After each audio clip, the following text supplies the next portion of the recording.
Hey, you guys, it's Taylor. Just a quick note about this episode. We usually when we record, Matt and I will talk on the phone and we record each of our parts separately.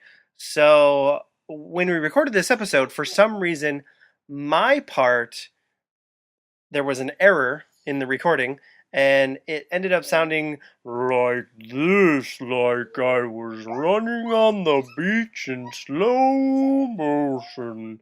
So Matt and I scrambled to fix it, and we got it, and we sped it up, and I got it right. But the sound quality is a little weird. There's a little warble. It maybe sounds like I tried to auto tune myself. But the quality is not unlistenable. So we decided to still put it out there. So, we apologize for the quality, but hopefully you guys can still enjoy it. So we're sorry. We'll try better next time. All right. On with the show. The monks return as they land a pyramid in the most contested area of the major three powers on the Earth. Will the Doctor be able to stop World War III? Will the Earth be victim to a biological catastrophe? Will the Doctor be able to gain his eyesight back? Surely he'll be able to solve all of these problems in 45 minutes. What? This is a three-parter? You gotta be kidding me! Alright, fine, let's do this.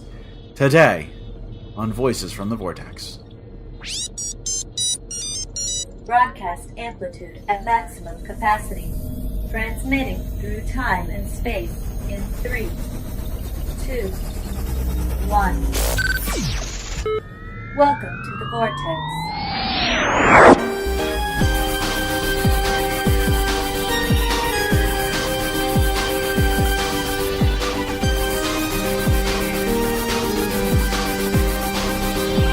Voices from the Vortex reviews Doctor Who Series 10, Episode 7, The Pyramid at the End of the World.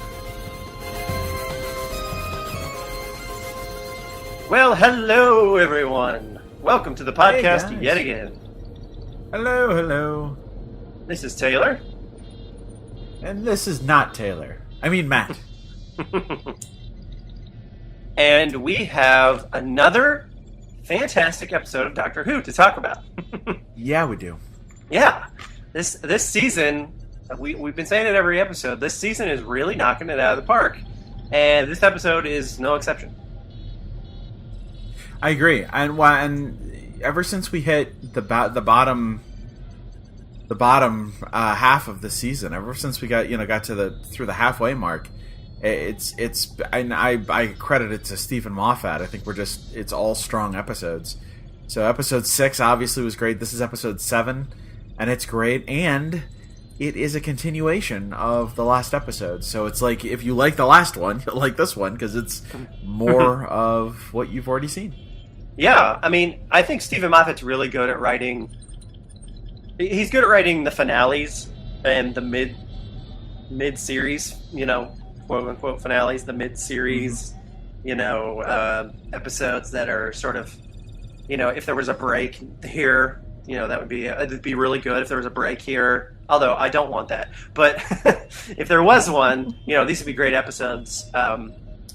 Just season 6 comes to mind as being really good as far as having that really good mid-season 2-parter. Yeah. So this is no exception, and it turns out it's a 3-parter. So we get more of this fantastic storyline. I will say I think I enjoyed last week's episode a little bit more, only because this episode seemed to be more just more setup for next week.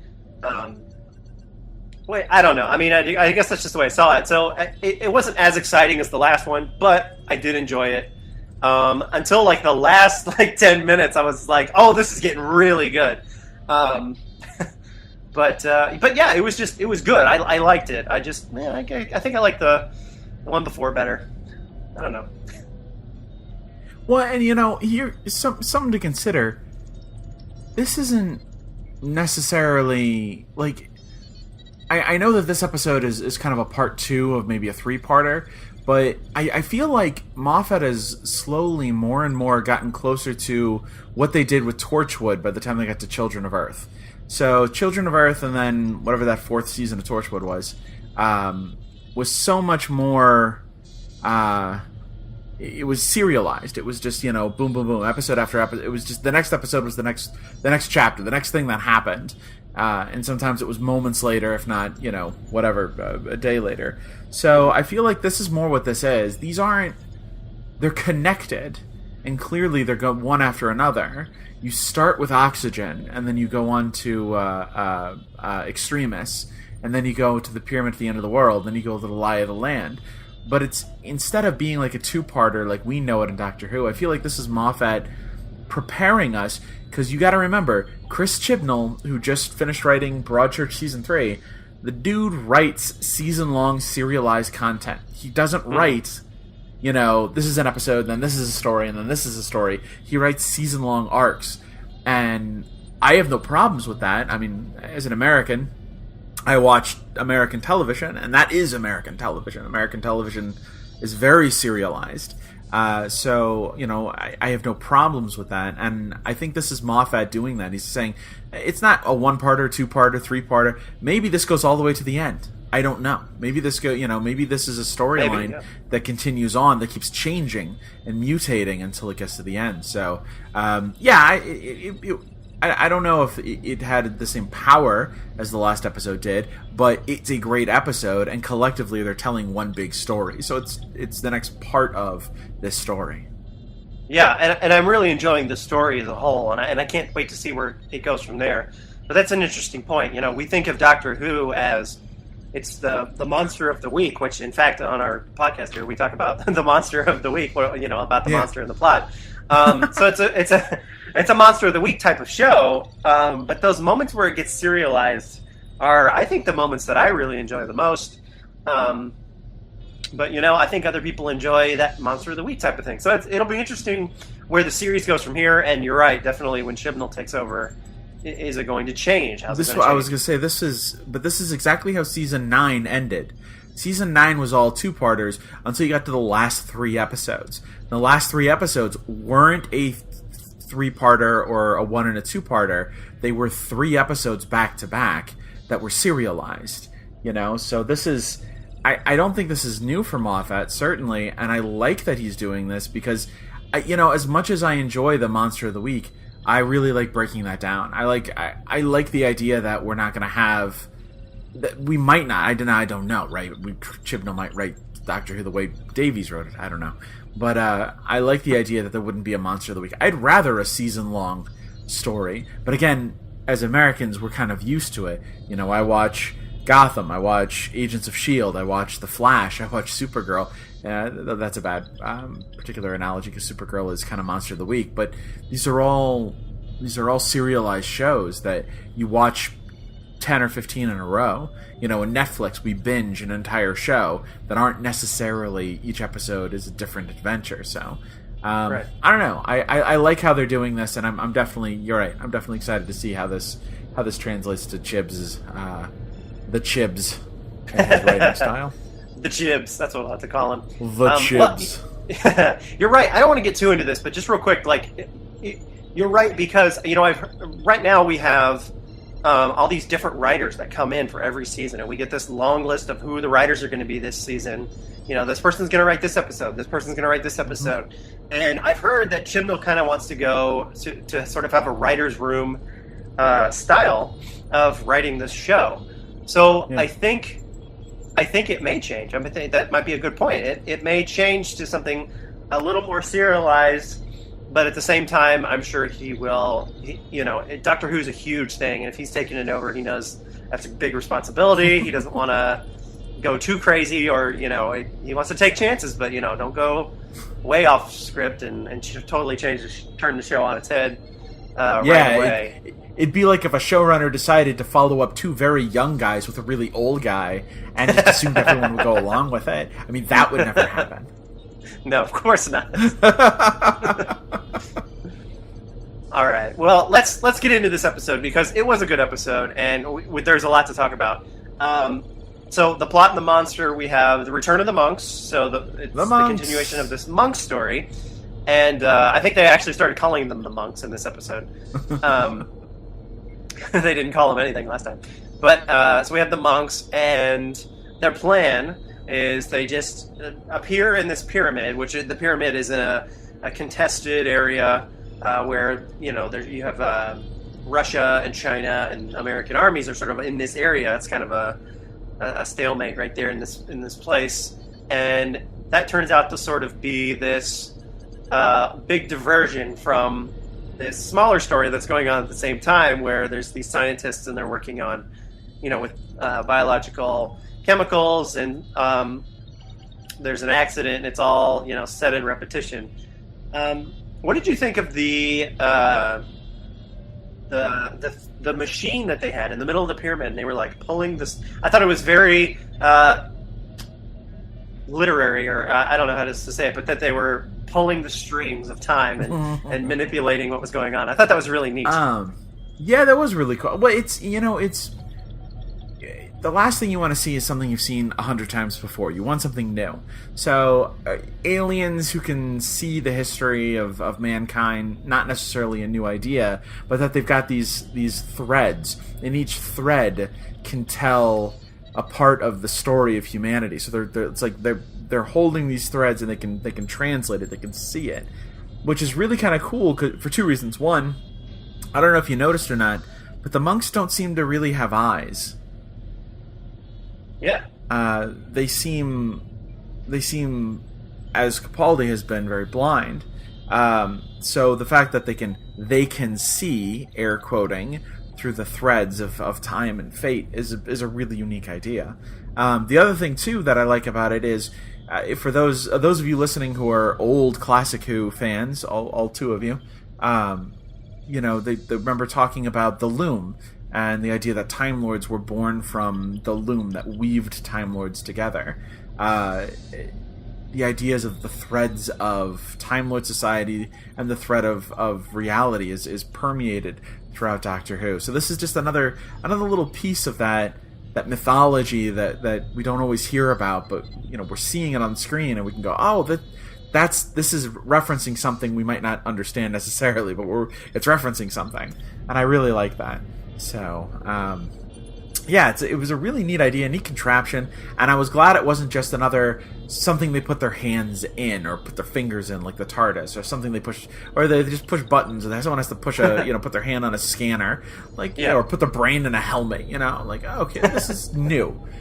No, brain and helmet is a thing. It happens. I believe you. So. One thing I thought was interesting about the monks is they said that wasn't even their real form. That they chose that form to be like the humans, but they they're sort of looking like corpses. I thought that was really interesting. What are they? What do they really look like? What's their true form? Is this going to be maybe a monster that we've seen before, or is this completely something new? Is this the new Silence? Is this the new Weeping Angels? So wait. For Moffat's season 10. Silence will fall, but the monks will be loved? That's all they want. That was their plan. They must love us. That's all they need is a little love.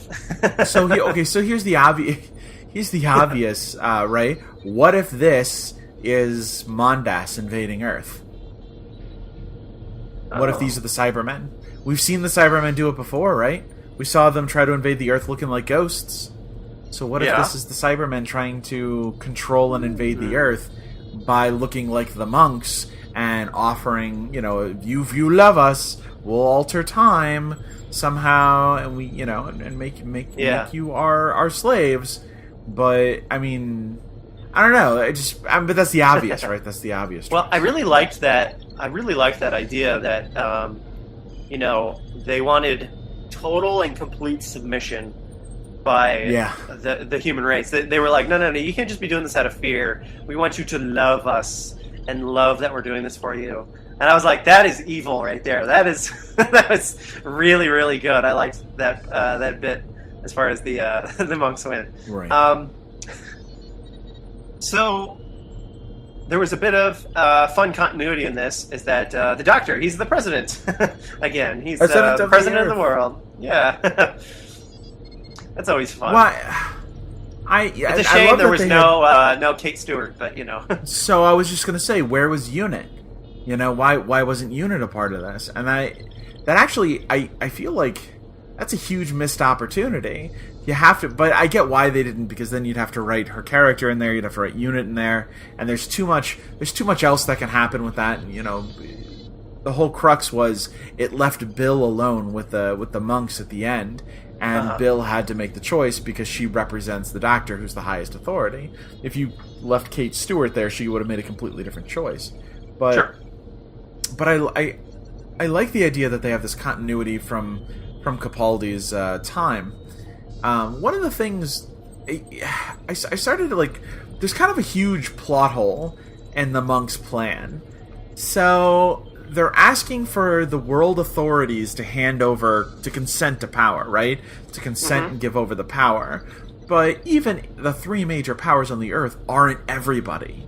There is no one voice for everyone on Earth. And this episode clearly shows that people weren't willing to follow the Doctor who didn't know him. So even if Bill, because she loves the Doctor, she doesn't want him to die and she doesn't want him to be blind anymore, even if she gives consent of power to the monks, how does that give them the consent of the whole world? To me, it sounded an awful lot like the monks just wanted to make mankind, someone say, "Oh yeah, absolutely, you can be in control," and it doesn't really matter why. They just needed. they could have just taken over. Anyway, that's exactly my point. And there's a third part to this, so maybe we'll find out a little bit more about these because we didn't even know the plan last episode. Right.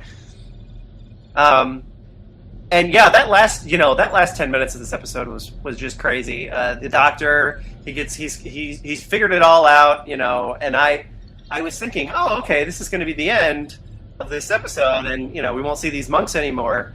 And then he gets stuck in the room and he can't get out because he can't see the numbers on the thing, and then we have Nardole, who's dead, maybe, in the TARDIS. Yeah. And then Bill, she has to make the choice, and she lets them, take over the world, and where are we going to be next episode? It's just insane. So this was a very well written, very well plotted out episode, and I the twist at the end of it's like, oh, it's a 3-parter now. There's more to this. It was great. I enjoyed that a lot. Well, and I liked the whole in the back of the episode. This other story, this B story is happening, and this is how it's all going to go down. Clearly, they can see that this is how it's all going to go down, and I liked that B story was there. But did you notice the virus wouldn't have gotten out, except that Nardole took it with him in the TARDIS. So if the TARDIS had gone somewhere else and opened its doors, it would have become airborne on the Earth. It would have been the Doctor's fault. Oh, that's interesting. I didn't even think about that. Yeah. So I just little things like that I was paying attention to, but well, I liked that. It was all little things that caused it. She broke her glasses, and then he had gone out that night before, and it was just all these little things that caused this world catastrophe. Yeah. So it was really cool that they had this big pyramid. It was all distracting them from this little thing, just this little thing that was happening that was actually going to cause it. So that's pretty cool. So if we look at the characters this episode, if we look at the Doctor, he's got a lot of stubbornness going on in this episode. Yeah, he and does. In fact, doesn't tell Bill that he's blind until the very end. Until basically it's I'm going to die. Yeah. It's like, come on, dude. I mean, I get that he doesn't want her to see. Okay, so if you notice, Bill doesn't trust the Doctor in this episode. She doesn't trust him to save the Earth. Any other companion would have trusted the Doctor, but a part of that is because he's lying to her. He's purposefully not telling her everything about himself. He's not saying, "Look, I'm 2,000 years old. I'm the last of my species, the last of the Time Lords." Though we all know that now not to be true. He's saying. He didn't say, "I've saved this world time and again. Remember that time with the Daleks on Canary Wharf? Well, that was me." He doesn't. show her and give her enough information so at this Right. point she would trust him. And whether that's because of the oath he made, because he keeps thinking, well, I'm not really being the Doctor anymore, or if it's because Moffat wants this to be a repiloting season, I don't know what it is. But that's why he doesn't tell her to the last second. And it's like, dude, had you told her all this stuff, had you told her 2 episodes ago, you're still blind, she would have trusted you. You would have said, no, Bill, this, and this, and this.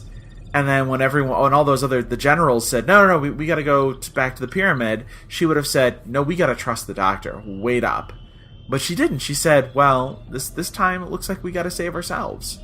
Mm-hmm. And that's because he never gave her a reason to trust her. Yeah, you're right. But I do love that she said at the end her reason for consenting to the takeover from the aliens was that she didn't want the Doctor to die. So yeah, and not just because she loves him, it was because she said the Earth needs you. This planet needs you, Doctor. So even though she wasn't quite trusting him, there was still she knew Yeah, the last thing she said to him is get this planet back. Yeah. So yeah, I mean, basically, this is your mess. You clean it up. Right. Which hopefully, you will. Yeah. And Nardole, we mentioned it briefly, but is he dying? Is he dead?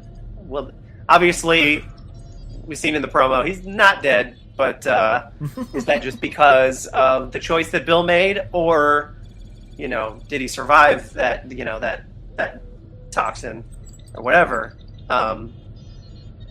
We'll see. Right. The Doctor could probably just put them back together anyway, so all right. Probably.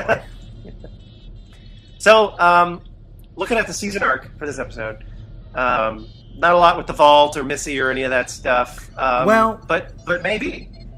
So you and I have been talking about this all season, right? The idea that the Vault is the seasonal story arc, but instead of being something that's just happening behind the scenes that gets revealed at the end, it's something that's evolving and changing over the course of the season. At first it's all, the first episode, the Vault isn't really even a thing, other than they kind of make a mention of it, and then they go off and do other stuff. And as each episode comes by, we learn more and more about the Vault. Well, clearly we know Missy's in there, and the Doctor has to trust Missy to save the world. He asked her that at the end of last episode of Extremis.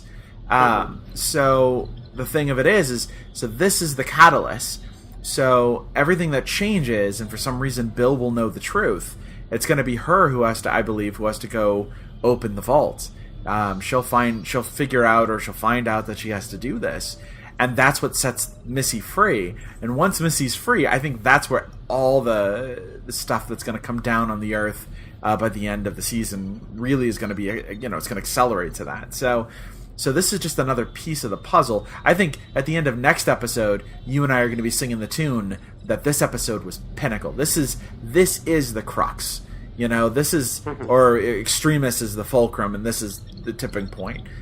So.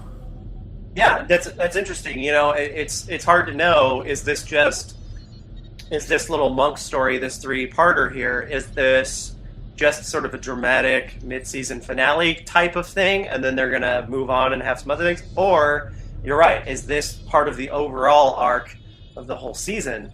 And I think it's the latter. I think it's going to be part of the overall arc, especially when we know we have Missy in the next episode, and that's part of the arc, is her in the vault, and so where that goes from there, and maybe we'll find out a little bit more about why she's in the vault, why she had to be executed. What the Doctor's plan was with her in the vault, and are they working together? It was obviously some sort of thing there. He saved her, but for what purpose? So. Oh wait, no. Okay, so I'm going to skip ahead for just a second and bring all this in. I'm going to lay the seeds of what I'm going to say here, and then we'll talk about it in the promo. So once again, I'm going to bring up that the scenes with Missy from last episode, he's wearing that frayed older coat, the graying coat, right? And he's wearing a very different looking outfit, and it looks like it's older, like he's been wearing it for a while. And the stuff with Missy in the vault all seems to happen in that coat. We have seen in trailers that he will wear this coat sometime through the course of the season, specifically in a room where he regenerates. Okay, just laying those seeds down now. Plant those seeds, brother. Plant those seeds. So, what did you think of the production of this episode? Here's the thing. Beautiful filming. Wherever they were at that they were filming is absolutely gorgeous. Tunisia, maybe. I think. Yeah, and the budget for each of these episodes is huge. These are movie quality episodes, except for the space lice. This whole season has been movie quality episodes. But here's the thing that bothers me.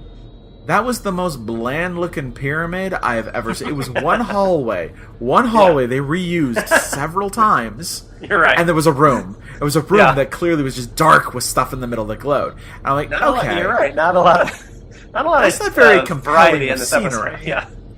And then they weren't there. They were inside a tent, a command tent, or inside a plane, talking with world leaders or talking with the generals, or they're inside some sort of production facility for biochemical concoctions.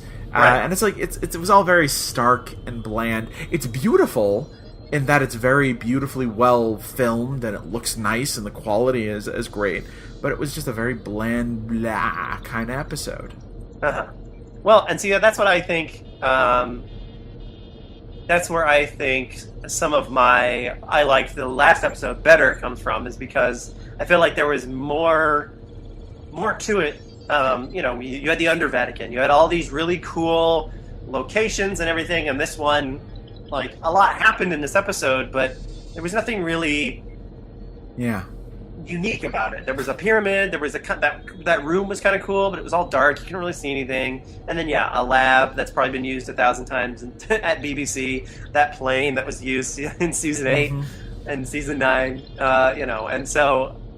and Bill's apartment, I don't know. So right. Yeah. It's I'm not condemning the episode for it. I'm not saying, well, everything's got to look, absolutely, perfect. It's got to be new and exciting and lush and jungles and space creatures, and I get it doesn't have to be like that, but it was bland. It was just sort of like facilitating the episode. Now let's move on to the next episode. It's like, all right, production-wise, it's fine. It just didn't hit me across the head. That sound was something hitting me across the head. I got it. Off. All right. I got that. I don't know where that sentence was going, ladies and gentlemen. I just ran with it. One thing I'll say about this episode, and just this season in general, I've noticed a lot of really gruesome deaths this season. The people getting turned to ash, and then when the guy turned to goo from the biochemicals, I was like, oh god. I was like, my daughter, it's like, don't look. It was like, I don't know. I feel like this season, for some reason, there's a lot more just like gruesomeness to it. I don't know what I'm looking for, but I don't feel like it's been this gross and scary before. I don't know. That's just my... Well, you say that, but there was some pretty... Maybe I've just forgot. Maybe. Well, I mean, I think back to season 7, the bottom half of season 7, the back half, and it was dark, or darker. I think of the Crimson Horror. I think of Nightmare in Silver. I think of even Cold War, and they're very dark sets. It's very yes. So maybe the violence itself, maybe the imagery is not there. Season 9 certainly had some creepy stuff that happened in it. The hand mines were super creepy. Oh yeah, that's right. I forgot about those. And I mean the silence. They would in season 6 they would zap you with electricity. The one lady exploded in the White House restroom. That's true. That's true. That's super disturbing. And I don't know. I think this episode in particular just hit me when the guy melted. I was like, that's a little more I guess, gory than I come to expect from Doctor Who. Maybe that's just me, but I don't know. There was something about it that I was like, that was a little much. I don't know. Hold on, is it any different than the space lice eating people? Well, see, that was a little gruesome, but we've talked about how those weren't really very good looking anyway. The nanobots? Right, Smile? right. Yeah, I don't know. You're right, the season has had some gruesome deaths, though. This whole season. Yeah. I feel like Moffat's trying to live up to his legacy that he kills everyone, when really he hasn't. Hey, so maybe this season he's like, you know what? All bets are off. Guys, he's killed almost nobody. And don't give me that he killed Amy and Rory Bull, okay? But they died of old age. Everybody dies of old age eventually. Like, he has not killed a single person. Everybody lives when he writes an episode. Everybody lives. That's literally the words from his first two-parter, where just this once, Rose, everybody lives. And everybody lived. So, don't give me this. He made it so Jack can't die. Like, he makes everybody survive. Just stop with the Moffat kills people stuff, because he doesn't. I mean, he brought Jenny back to life, like, for goodness sake. With no intention of bringing her back. At all. So, there you go. Silence of the Library. Everybody lived, didn't they? They all end up living in a computer program forever. You're right. That's right. So, who does he kill? No one. Name them for me. List them. If you're listening to this out there, write up a list of everybody Moffat has killed in these shows and send it our way. voicesfromthevortex@gmail.com. Let's hear from you. A lot of extras this season. he's killing them all. Yes. Yes. Everybody has died in this season. That is a fair point. Maybe I should stop saying this, because literally everybody this season but Bill and Nardole are dying. And clearly Nardole is dying. So Nardole might be dead. Who knows? So he already killed him once. He beheaded him. He's killed him twice now. One thing I want to say about this episode, just real quick, and I don't want to touch on it a lot because that would negate the purpose of what I'm going to say. I thought it was really neat that they had, and I'm sure lots of shows have done this before, but this is something that I think that Doctor Who does really well, is there was a person who was a little person in this episode, and it had not, her character had nothing to do with her being a little person. She was just a character. She worked in the lab. The Doctor didn't bring it up. Nobody brought it up. She didn't even bring it up. And I thought that's just perfect, representation of different people, in this world being, a part of it. And I think Doctor Who does that really well. If you remember in season 9, they had the lady who was deaf, and it was a part of her character, but it didn't have a lot to do, she wasn't right. reliant on that. It was just part of it. So I have to commend, Doctor Who for doing that and putting that in there, and just, I don't know, I just thought that was really great. No, you're absolutely right. And it's rare, as far as I've seen on television, it's rare to see someone so it's rare to see like a little person on a show, right? Where they don't point that out, where that isn't the purpose of them being there, and so they can say, we got a little person, right? This is, she worked at that facility. That was her job. That's what she did. And you're right, that is amazing. And it's rare to see that in television, and it's good to know on a show like Doctor Who, which is inclusive, which truly believes that everybody is a fan, everybody can watch, everyone's a part of it. That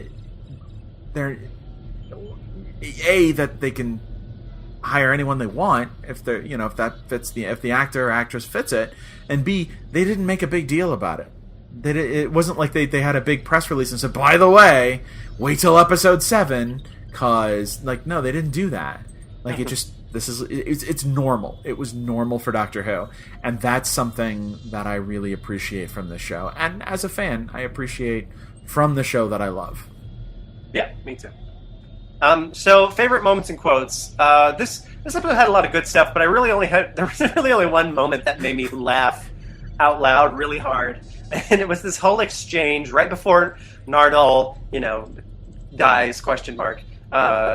Was when they arrive at the lab and the lady goes, what is that thing? And the doctor says, oh, it's Nardole. He's not my fault. and then he tells him to get back to the TARDIS. This place is toxic. And Nardole says, I'm not even human, which is funny because, we're still not sure what's the deal with Nardole. Is he a robot or whatever?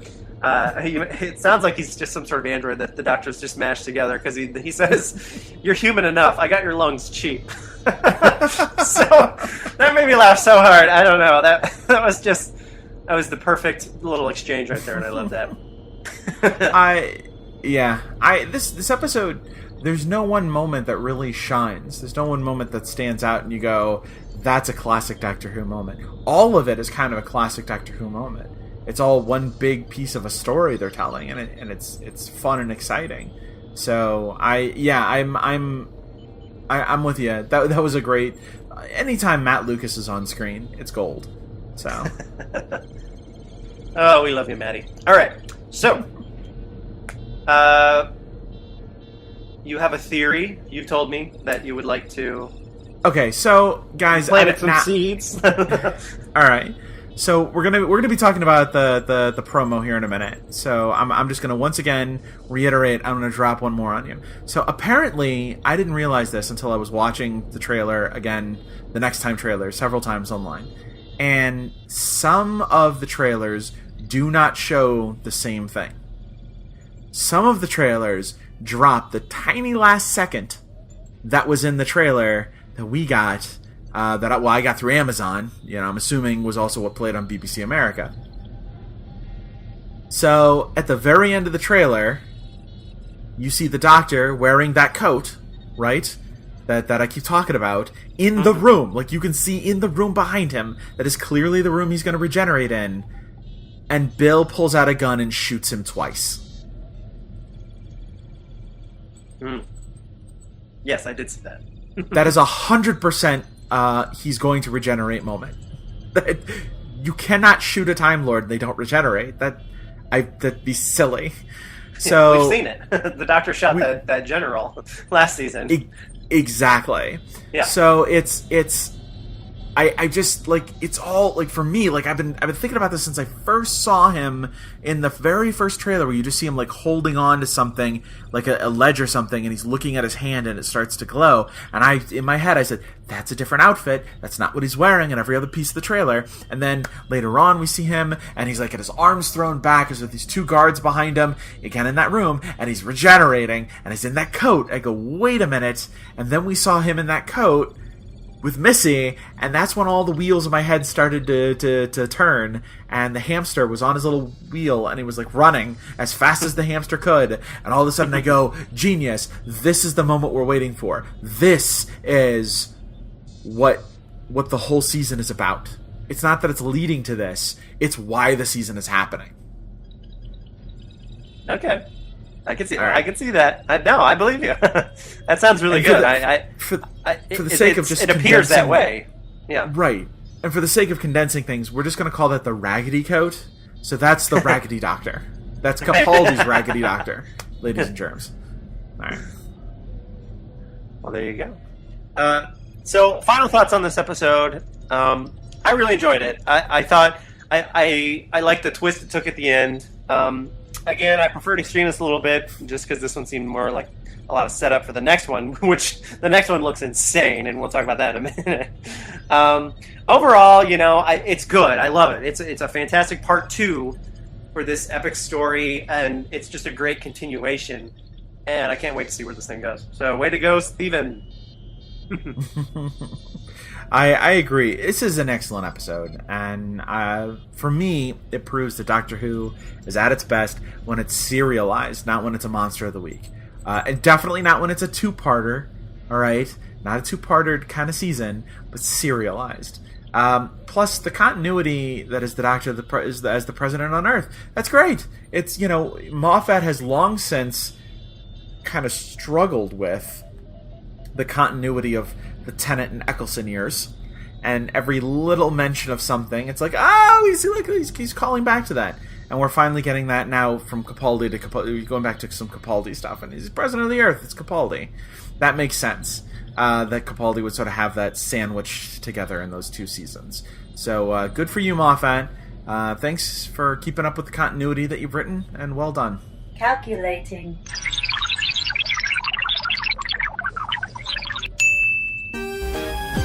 Voices from the Vortex give The Pyramid at the End of the World. 9 out of 10. All right, now we get to talk about...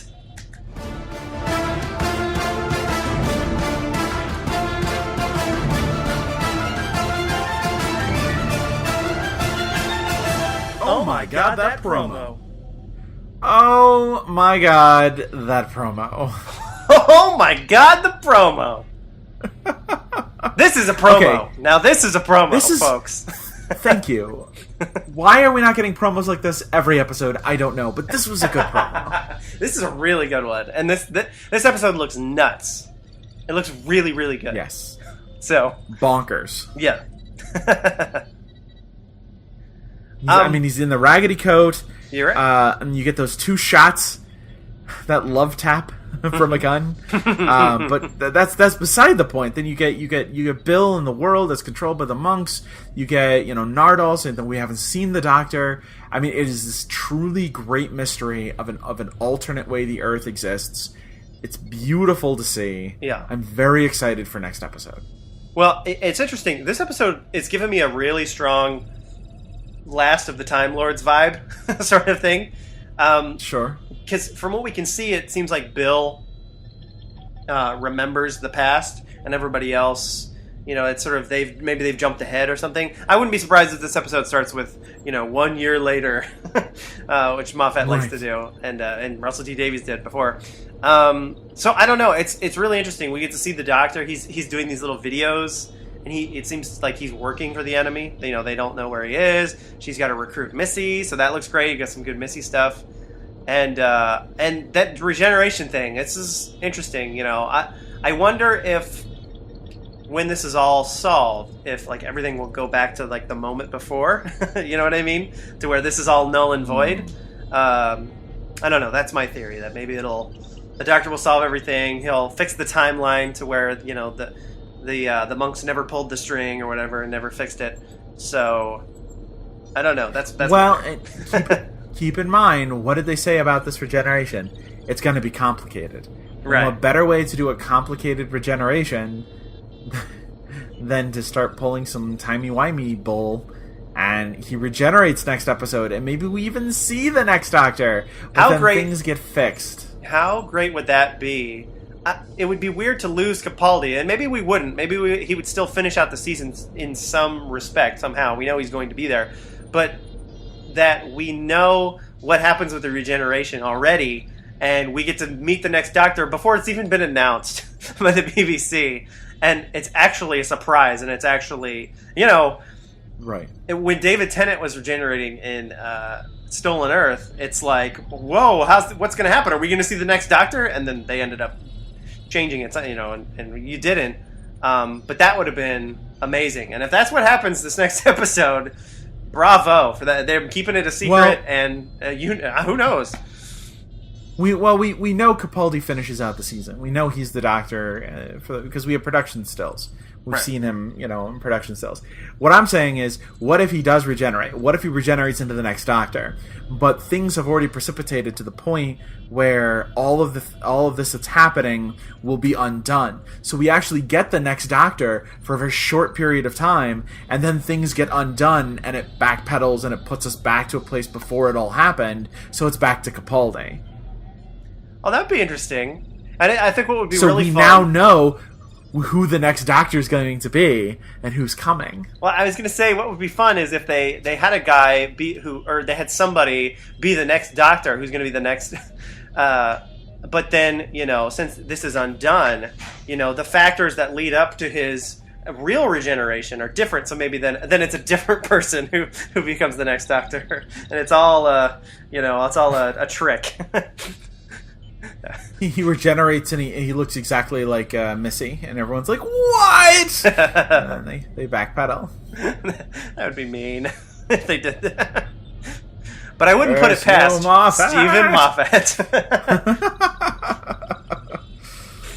Well, however it's going to go down, I just want to say how exciting it is that Moffat gets to play with regeneration this much. He regenerated David Tennant into Matt Smith. He regenerates Matt Smith once at the end, or at the beginning, and subsequently the end of season 6, without him regenerating. It kills him. He got to regenerate River Song several times. He gets to regenerate Matt Smith into Capaldi. Now he gets to play with Capaldi regenerating, whether he actually changes or not. Like, that's exciting. And we might get to see the John Sim to Missy regeneration also.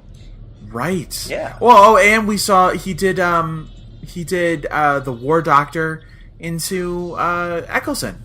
Yeah. Moffat's gotten to write more regenerations than anyone else. That's right. He's definitely made his mark on Doctor Who, and gosh darn it, if we aren't gonna miss him, we are. I know it's a lot of you are saying, maybe his stories are petering out and everything feels like we've seen it before. Yeah, okay. Well, the man's literally been doing Doctor Who 24/7. 365 for the last 8 years. Right. So okay, I forgive him a little bit that his ideas are running out. Even I can't be that creative, but so putting Chibs on the case is gonna be a lot better. Chibs. The Chibs. The Chibs. That's his nickname, guys. When Series 11 comes out, it's the Chibs, okay? The Chibs. So I will forgive Moffat. I'm happy to see where Chibs takes it. But I am gonna miss him, because I'll tell you what, if he could just step away for 3 years and come back, imagine how much more he could bring. He won't, guys. He won't do that. But imagine how much more he would bring back to Doctor Who. He'd come back renewed, reinvigorated. He'd be like, I've got 1,000 ideas and 1,001 regenerations to show, and it would be amazing. Yeah, I would definitely. I'll definitely be checking out what his next project, whatever it is, for sure. Absolutely. Well, guys, thanks for joining us. Always great to have you here in the Vortex. Yeah, it was another great episode and a great review, and gosh, we'll see you for this next one, which it just may be 45 minutes of me and Matt screaming. Listen, if you guys liked what you heard, please make sure to like our video, make sure to subscribe to our channel on YouTube and on Facebook. We're on Facebook, Voices from the Vortex. But most importantly, if you have any questions, comments, things you want to hear about, things you want to talk about, send it to us. voicesfromthevortex@gmail.com. And, we'll see you next week, where all we do is just scream for 45 minutes.